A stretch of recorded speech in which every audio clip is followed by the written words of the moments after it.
Демек бәрі жақсы, иә? Иә, жақсы бәрі. Түсінікті.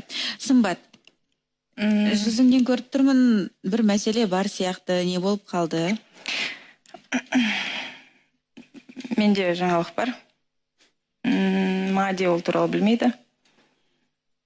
Мен шешімге келдім.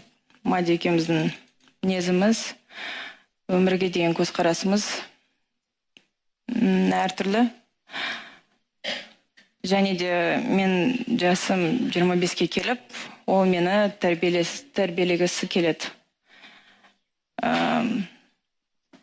Сол себепті Мадиға рахмет айтам. Мен ризамын мені таңдағаныңа. Бірақ осымен мен ара қатынасты тоқтатқым келеді.